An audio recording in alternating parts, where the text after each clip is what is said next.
presiden kita juga nggak semuanya sempurna. Emang Megawati sempurna? Enggak.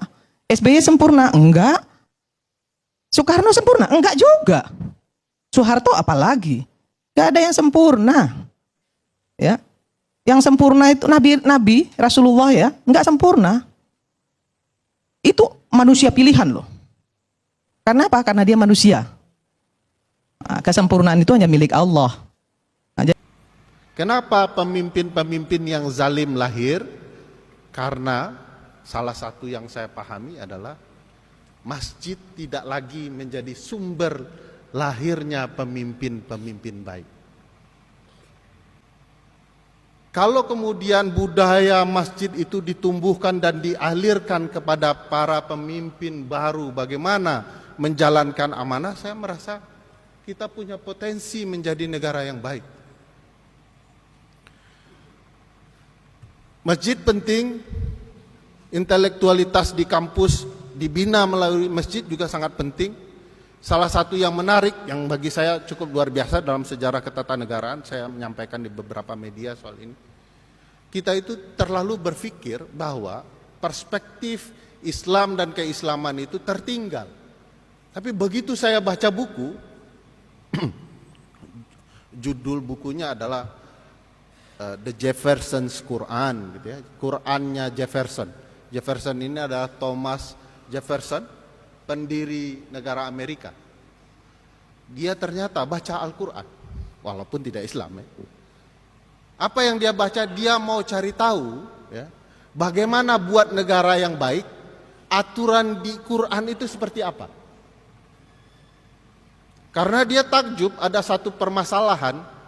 Ketika negara mereka masih baru, ada satu orang kaya menikahi seorang perempuan dan harus bercerai, begitu ya, dalam kondisi tertentu. Dan perceraian itu bingung, hak si perempuan itu seberapa, gitu. Di dalam hukum Islam sudah selesai pembagian gonogini itu, maka dia baca, mau tahu banyak hal gitu soal Islam. Kira-kira negara ini dirancang apa saja yang bisa diambil yang baik dari Al-Quran. Orang mendirikan ratusan tahun yang lalu, ya, 1700-an, sebuah negara yang dianggap adik kuasa, ternyata pendirinya baca Al-Quran.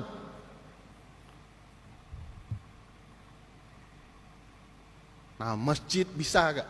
Ya, jadi masjid jangan semuanya teman-teman rohis juga yang menguasai, ya ceritanya serius semua kan. Harus ada cerita-cerita yang juga berkaitan dengan kebutuhan masyarakat di luar masjid. Sehingga kampus dengan masjidnya bisa hidup dengan berbagai intelektualitas terutama di masjid.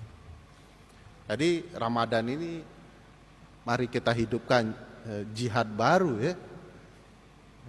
Mengkritik kekuasaan yang zalim dan pastikan masjid juga menghasilkan pemimpin baru yang bisa menjadi harapan. Jadi ya pastilah pemimpinnya tidak sekedar oke gas ya.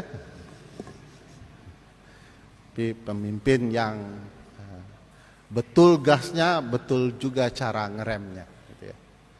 Dan saya merasa kampus UGM dengan masjid kampusnya yang menurut takmir tidak pernah berhasil diberikan nama, gitu ya, mampu menghasilkan cendekiawan baru, kepemimpinan baru yang betul-betul bisa bermanfaat bagi orang banyak. Kita punya masih banyak waktu untuk memikirkan ke depannya bahwa masjid sebagai sumber kepemimpinan baru dan menghasilkan kepemimpinan yang baik ke depannya. Ya. Walaupun di negara antah berantah, kepemimpinan tidak selalu berasal dari masjid atau aktivis, tapi cukup jadi anak seseorang saja, ya. Pastikan pamannya juga ada di tempat tertentu agar kemudian bisa menjadi pemimpin. Tapi mudah-mudahan ke depan masjid menjadi ruang baru untuk kemudian mengelola kepemimpinan nasional dan menghasilkan orang-orang baik yang baru. Orang-orang yang betul mengerti masyarakatnya. Tidak mengerti masyarakatnya hanya ketika menjelang pemilihan umum, tapi betul-betul paham apa yang disusahkan dan dikeluh kesahkan oleh masyarakatnya. Ulang bahwa hasil penelitian Pusat Studi Konstitusi menyebutkan kebutuhan Indonesia terhadap jumlah menteri hanya 21 orang. Itu pun sudah kami paksakan. Mestinya bisa lebih kurang dari itu. Kenapa? Kalau banyak menteri akan banyak kesemerawutan. Penjelasannya sederhana. Satu, dengan jumlah yang terbatas akan lebih hemat anggaran. Kita tidak beli mobil Mercy S-Class banyak-banyak. Tidak melantik staf lebih banyak. Dan kekhawatiran Mas Hensat macet di pagi hari di rapat pleno kabinet tidak akan terjadi. Bang Kodari harus tahu dalam konsep presidensial hanya satu orang yang boleh punya full rider.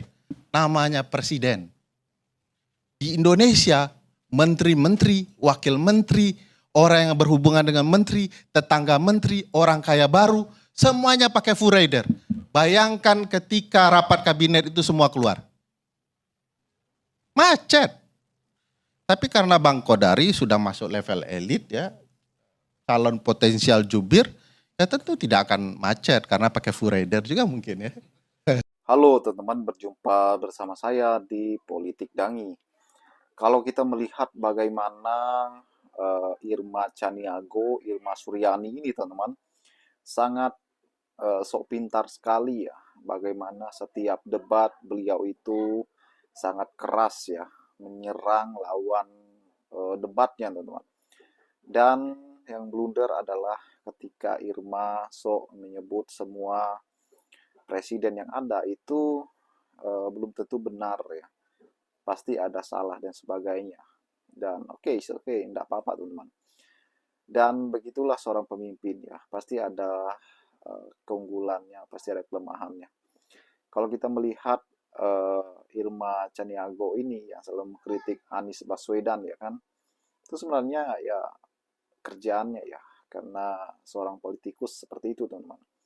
Terlepas dari itu bagaimana kepintaran Ferry Amsari yang selalu ya ada di garis yang luar biasa ya, selalu membela kebenaran ya, mengkritik penguasa, itu adalah sesuatu yang luar biasa.